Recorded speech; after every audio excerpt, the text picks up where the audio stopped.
Pronto. Agora só me digam se vocês vão ver aqui o slide. Estão vendo direitinho? Não, professora, por enquanto não. Não? Então vamos novamente. Oi, Babi. Boa noite, professora. Oi, Flor. Vamos ver se vocês conseguem ver. Agora sim. E aí, estão vendo? Sim. Agora sim. Então vamos dar sequência ao nosso estudo. E a gente parou aqui, né, no balanço patrimonial conforme a Lei 6.404.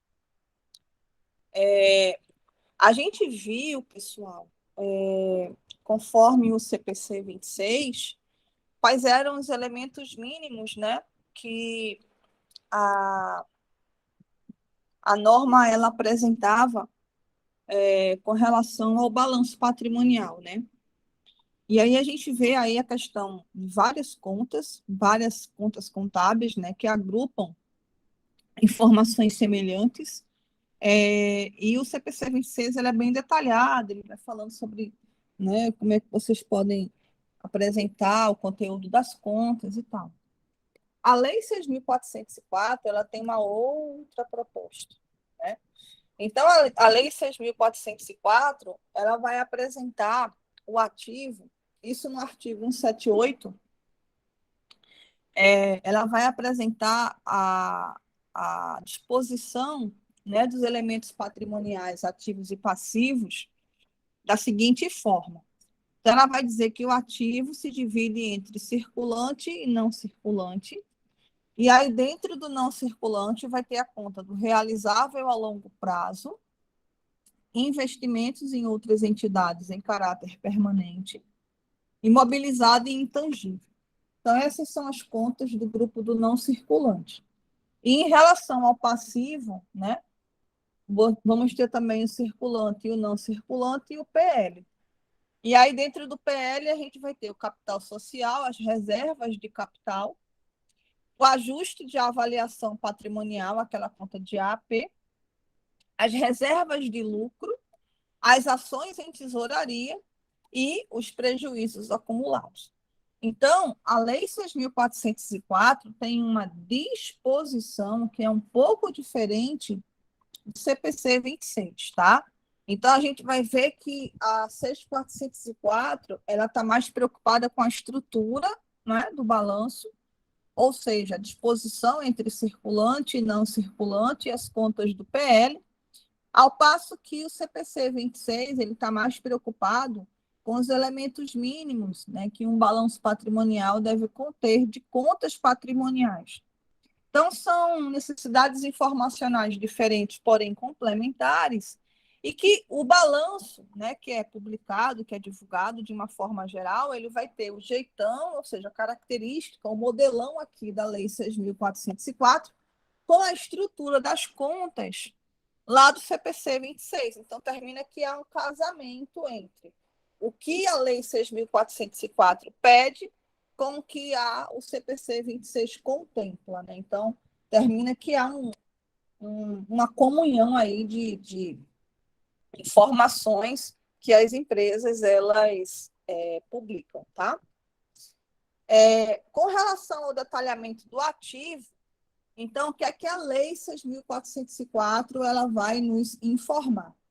Ela vai dizer que é necessário que no ativo circulante nós tenhamos as disponibilidades e os direitos, né, os direitos que vão ser realizados, né, que vão ser transformados em recursos econômicos no curso do exercício social subsequente a este, né, ou seja, no final do ano que vem, e as aplicações de recursos em despesas do exercício seguinte, são as famosas despesas antecipadas. Então, a Lei 6.404 faz referência ao grupo de contas das despesas antecipadas. Tá? É aqui que você vai encontrar essa disposição de contas. E aí, no realizável a longo prazo, o que é que a Lei 6.404 vai nos apresentar? Os direitos, né, ou seja, as conversibilidades em recursos econômicos, após o término do exercício social subsequente a esse, ou seja, tudo aquilo que vai se transformar em recursos econômicos a partir de 2024, porque tem 2022 em curso, 2023, então só o que viria em 2024, assim como os derivados de vendas, ou seja, as contas a receber, os adiantamentos ou empréstimos a sociedades coligadas ou diretores. E aqui é importantíssimo, pessoal, que a gente coloque essa informação para vocês. Eu não sei se eu vou conseguir aqui colocar a, ele não apresenta aqui o danadinho daquele ponteiro, né? Era tão bom se tivesse. Ah, tem apontadora laser. Pronto. Marca texto. Pronto. O que eu queria dizer é o seguinte: adiantamentos, isso aqui é importantíssimo, adiantamentos ou empréstimos a sociedades coligadas ou diretores. Não era nem marca texto que eu queria. Ixi, Maria. Eu queria.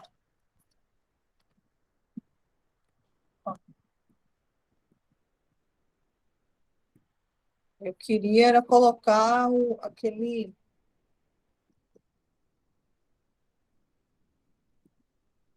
Caneta. É caneta, meu Deus? Acho que é. Deus permita que seja. Adiantamentos ou empréstimos a sociedades coligadas ou diretores. O que quer dizer isso aqui? Vocês já ouviram falar de contratos de mútuo? Eu não sei se vocês já ouviram essa expressão, mas o que significa os contratos de mútuo? Os contratos de mútuo é uma conta bastante utilizada entre empresas, certo? E essa conta ela vai receber empréstimos de sócios, né, empréstimos de diretores, ou empréstimos para diretores. Aqui, no caso, como a gente está falando do ativo, então são empréstimos né, a empresa, sociedade emprestando a diretores ou emprestando a outras empresas do grupo, no caso, as coligadas, tá? Também controladas.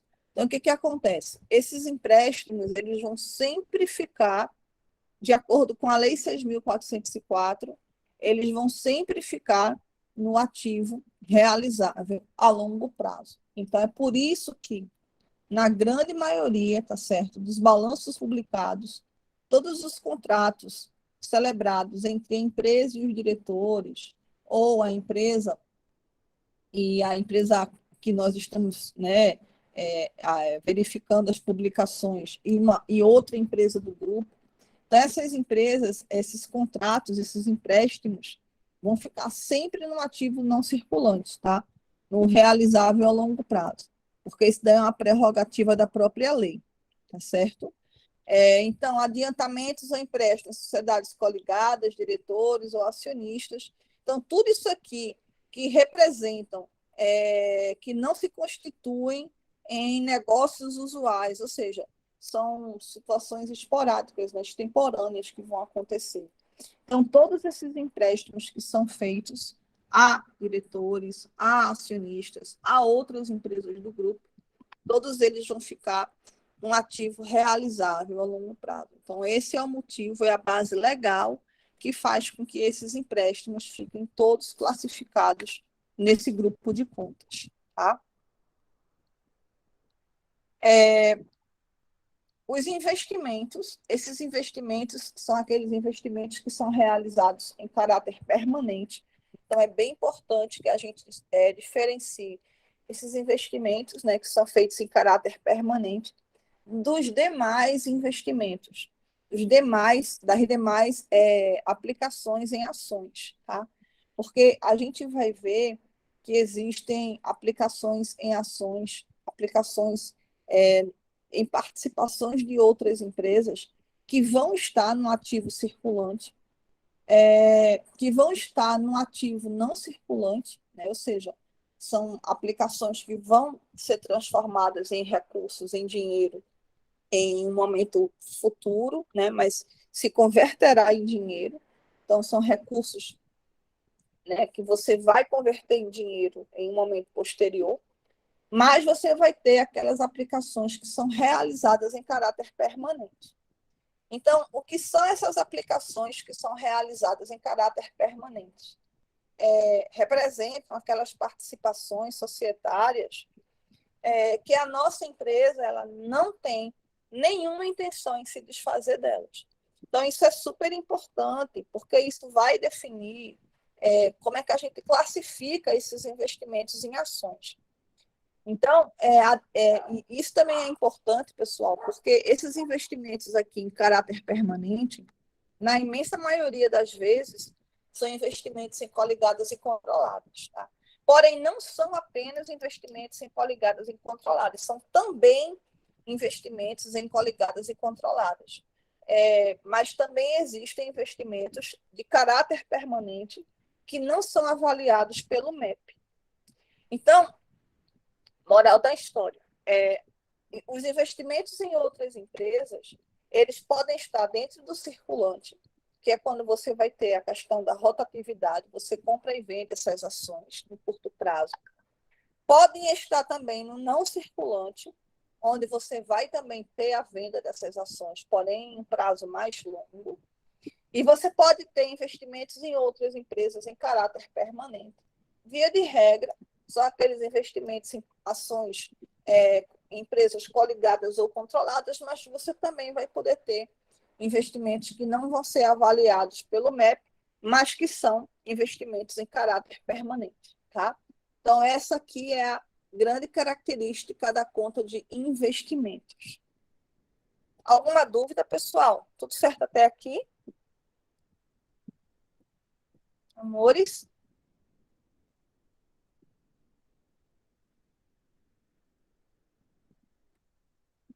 Amores? Tudo certo, Vocês estão? professora. Joia. E aí, o imobilizado, né? O imobilizado, ele está basicamente relacionado a bens corpóreos, a bens tangíveis, né? Que vão ser destinados à manutenção das atividades da companhia ou da empresa, ou exercidos com essa finalidade, inclusive os decorrentes de operações que transfiram à companhia benefícios, riscos e controle. Essa parte aqui final da lei, está associado ao que nós chamamos aqui de arrendamento mercantil. Então, os arrendamentos mercantis, eles vão estar considerados, eles serão considerados nessa parte aqui, tá? Então, esses imobilizados, esses contratos de arrendamento mercantil, na verdade, são direitos de uso, tá? Trata-se de direitos de uso, né? O arrendamento mercantil tem essa característica, é um direito de uso. Você tem um contrato que te permite o uso de um determinado bem por um período, então é um direito de uso. Porém, muito embora seja um direito de uso, né? Então seria um ativo intangível, né? Mas você vai classificar ele, esse direito de uso, você vai classificar ele como sendo um imobilizado de arrendamento mercantil, tá? Então, trata-se de um direito de uso, né? É um contrato, porém você vai colocá-lo como sendo um direito de arrendamento mercantil, tá? De usar um determinado ativo via arrendamento mercantil. Tá claro isso, pessoal? Tá tranquilo?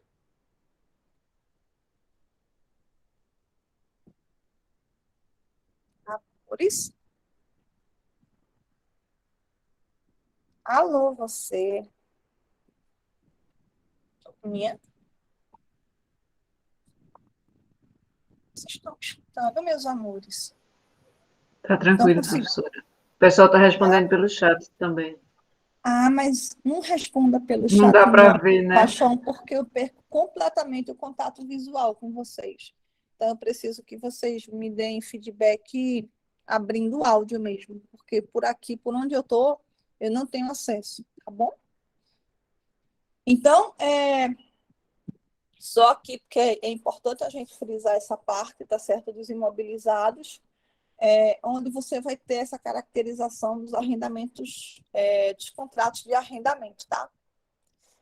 Finalmente, os intangíveis, né, que são os direitos que têm por objeto bens incorpóreos, né, que são os bens intangíveis, destinados à manutenção da companhia ou exercidos com essa finalidade, inclusive o fundo de comércio, né, que é o direito de você utilizar um determinado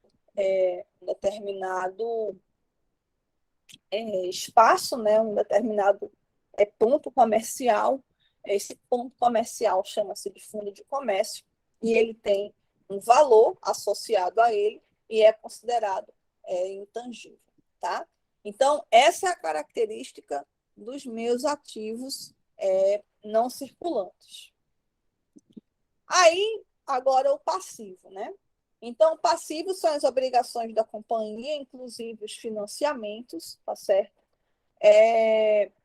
Que vão ser classificados no circulante quando você tiver o vencimento até o final do exercício social subsequente a esse, e no não circulante, aqueles que tiverem um vencimento em prazo superior, né, ao exercício social subsequente. Então, se a gente fosse colocar em vias de hoje, seria 2024. A gente está em 2022, final do ano que vem, 2023, então até o final de 2023 é circulante, a partir de 2024 seria não circulante. E aí você tem o patrimônio líquido. Aí, em relação ao patrimônio líquido, nós temos o capital social, que é o capital aportado pelos sócios, que vai ter a classificação do capital subscrito e, por dedução, a parcela ainda não realizada, que é o capital a subscrever, tá? Então, você tem o capital subscrito, né?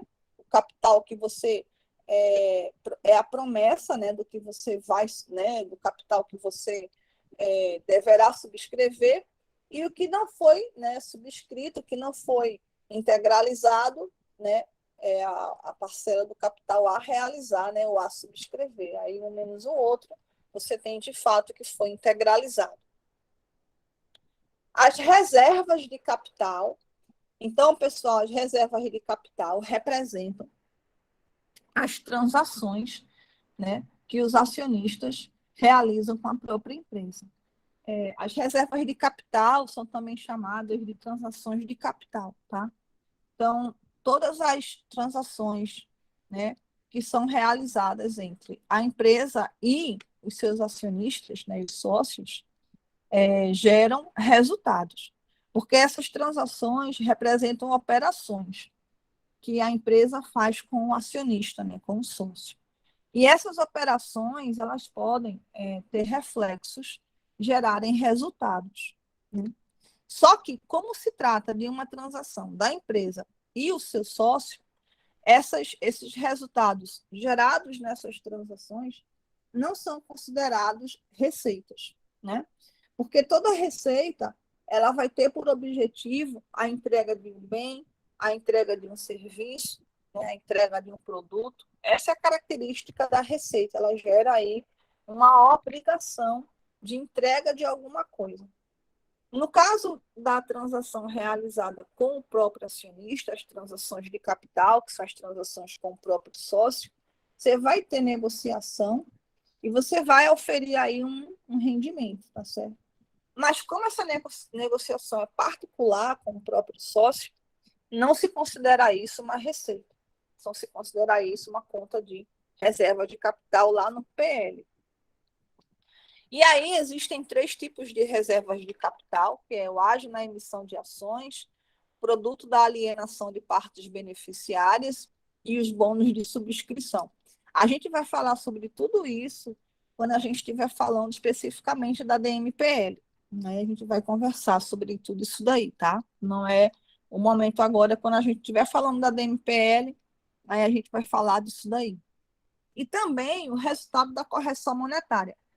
Antigamente, né, até 1985, a gente fazia a correção monetária do capital. Então, que danado é essa correção monetária? Antigamente, lá atrás, a gente tinha uma inflação muito grande. O país ele vivia naquilo que a gente chama de hiperinflação, né? Então, era uma inflação assim absurda, tipo, bem grande mesmo, assim. Acho que era tipo, 2, 3% ao dia. Então, assim, era uma coisa surreal. Era uma época muito maluca essa, a década de 1980. E aí o balanço, as contas, né, contábeis do balanço patrimonial, elas tinham valores, né, ali grafados, mas esses valores não representavam muita coisa, porque como a inflação era muito alta, era uma inflação muito galopante, então o que era um mês representado ali, no mês seguinte já não tinha mais validade, porque a inflação corrompia tudo, para ter uma ideia, não diz tudo. Aí todas as contas, elas eram indexadas e elas eram atualizadas monetariamente. Porque se não acontecesse isso, você não tinha nenhuma representatividade daqueles valores. Imagina uma inflação de 200%.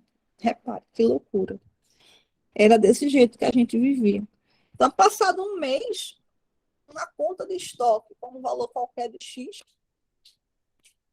não dizia nada, né? Porque a inflação era tão louca que... Aí a gente pegava todas essas contas e corrigia monetariamente. Era um trabalho do cão, mas a gente fazia isso. Pegava todas as contas do balanço patrimonial, aplicava o indexador e carregava aquele valor à frente, aumentando aquele valor, né, para poder representar alguma coisa, compensando aí a perda da inflação. Aí a gente fazia isso para o balanço todinho, né? Para o ativo, todas as contas do ativo eram indexadas, todas as contas do passivo eram indexadas, né, para que você pudesse avançar com elas no tempo, né, fazer a correção e aquele valor ser representativo de alguma coisa. Mas o capital social, né, quando você corrigia ele monetariamente, você não podia simplesmente pegar o capital e sair aumentando ele de valor. Por quê? Né? Porque nas sociedades anônimas, em particular, você não pode aumentar o capital social sem que os sócios, né, eles deliberem isso em assembleia. Então, existe uma assembleia geral extraordinária, cujo objetivo é deliberar sobre as alterações do capital. Aí você vai dizer assim, mas não era uma coisa automática, a correção monetária não era um evento automático? Era automático, tá? Mas você não podia, por esse motivo, sair aumentando o valor do capital. Porque a correção monetária era isso. Você pegava, debitava os elementos do ativo e creditava uma receita de correção monetária. Então, o estoque era 100 mil. Aí você colocava mais 20 mil, debitando o estoque e creditava uma receita de correção monetária. Contas a receber. Você debitava, você aumentava o valor do contas a receber e creditava a correção monetária de resultado. E as contas do passivo era a mesma coisa. Então, por exemplo, você tinha lá uma conta qualquer de fornecedores. Aí você creditava fornecedores e debitava a correção monetária.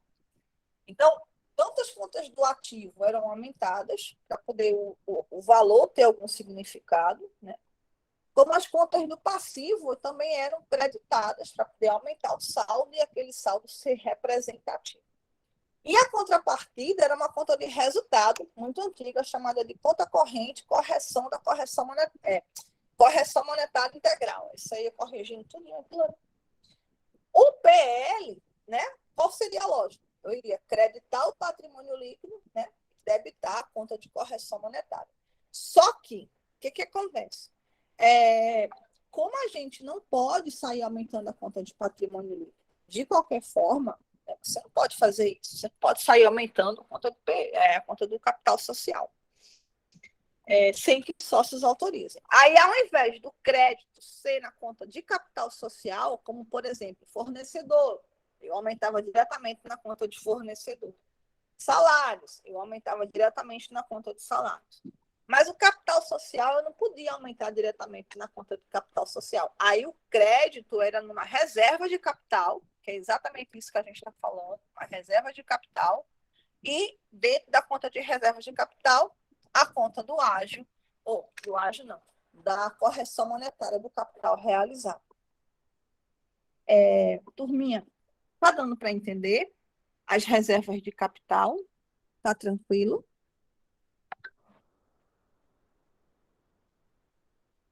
Amores?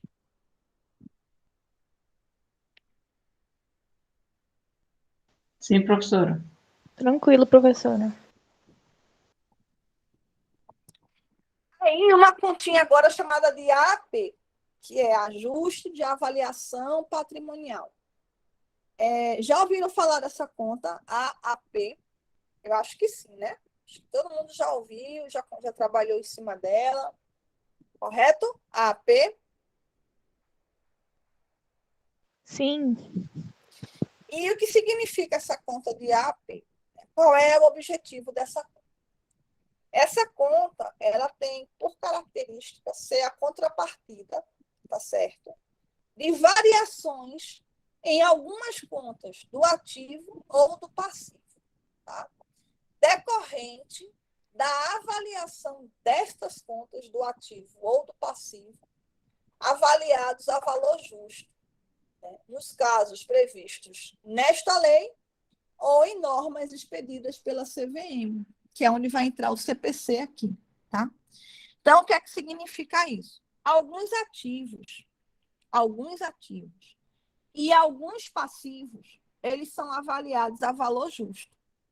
Porém, esses ativos ou passivos, quando eles são avaliados a valor justo, essa variação do valor justo, isso não vai ser levado para resultado, né? Então, ao invés de ser levado para resultado, essa variação no valor justo será levado para o ajuste de avaliação patrimonial. Então, vamos dar um exemplo para a gente entender isso aqui. Então, imagine que eu tenho uma conta de ações, investimento em outras empresas, tá? Aí, o que a gente estudou? Que essa conta de investimento em outras empresas, ela pode tanto ficar no circulante, como ela pode ficar no não circulante, né, no realizável a longo prazo, como ela pode fazer parte, né, dos investimentos em caráter permanente e vai ficar dentro do grupo de investimentos. Beleza. Se essas aplicações em ações elas estão dentro do circulante, eu vou avaliar valor justo. E a contrapartida vai para resultado, né, aumentando ou diminuindo o valor do meu lucro. Mas, se eu tenho ações de outras empresas e essas ações elas vão permanecer mais tempo comigo, ou seja, eu não vou ficar girando isso no curto prazo, eu vou colocar isso no longo prazo, o que vai acontecer? Eu vou continuar a avaliar as minhas ações a valor justo, né? Porque são ações, são instrumentos financeiros. Então, eu vou avaliar a valor justo, beleza. Mas a contrapartida dessa avaliação a valor justo não vai ser a conta de resultado, né? Não vai ser nem uma conta de receita, nem uma conta de despesa. Por quê? Porque as contas de resultado, elas vão receber as variações de valor justo desses ativos que estão classificados no circulante. Por que isso? Porque como se trata de um papel que eu vou vender ele rapidamente, eu vou transformar em dinheiro rapidamente, é por isso que ele está no circulante. Então, toda vez que houver a variação desse papel na bolsa, eu já contabilizo no próprio circulante como receita ou despesa. Por quê? Porque eu já vou transformar isso em dinheiro. Então, eu vou colocar isso como sendo uma conta de resultado. Beleza. Mas imagine agora que eu tenho essas ações, esses investimentos em outras empresas, porém, dentro do não circulante. O que acontece com isso? Quando está dentro do não circulante, meu prazo de realização é mais longo, ele é maior. Então, por ele ser maior, o que vai acontecer? Imagine que eu tenho essa marcação de valor justo e eu levo isso para resultado. Se eu levar isso para resultado, o que vai acontecer? Eu vou interferir diretamente no meu lucro. Meu lucro vai ficar maior ou menor a partir do quê? Da variação a valor justo dessas ações. Só que essas ações que eu estou fazendo isso, elas não vão ser vendidas agora, porque como elas são de longo prazo, eu vou jogar isso lá para frente. Aí, vê só, imagine que eu peguei essas ações de longo prazo, avaliei a valor justo, peguei o resultado, joguei dentro da DRE desse ano. Então, meu lucro vai ficar impactado por uma receita-despesa totalmente volátil e que eu só vou realizar financeiramente isso lá na frente. Mas como está fazendo parte da minha DRE, como está fazendo parte do meu lucro, isso daí pode entrar na base de cálculo dos dividendos, que não é receita, né? Se estiver na DRE, é receita. E aí eu vou ter que pagar dividendos em cima de um resultado altamente volátil, que só vai se concretizar em fluxo de caixa lá na frente, daqui a uns 4, 5 anos. Então, para não transformar isso num problema e eu não sair alimentando meu resultado, meu lucro, com eventos que só vão se realizar financeiramente lá na frente, é que o valor da realização financeira pode ser muito diferente dessa receita que eu estou classificando agora, isto é, eu vou reconhecer uma receita agora, mas no ano que vem pode ser que seja despesa. E no outro ano pode ser que seja despesa. Aí o que aconteceu?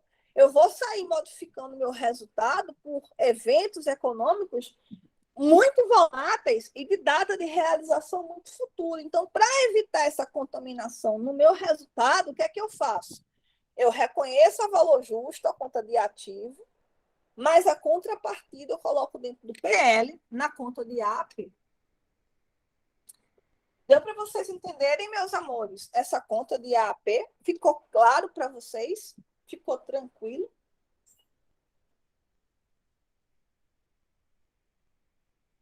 Turminha?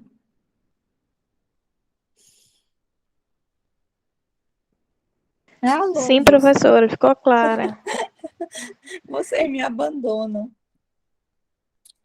E aí, as reservas de lucro, né? Que são 7. A gente também vai estudar isso, só não vai ser agora, vai ser quando a gente vai falando da DMPL. É nessa unidade, mas é lá para o final. Então, a reserva legal, estatutária, contingência, incentivo fiscal, retenção de lucros e lucros a realizar. 6, né? Legal, estatutária 2, contingência 3, incentivo fiscal 4, retenção de lucros 5 e lucros a realizar 6. Então, 6 reservas de lucros, tá?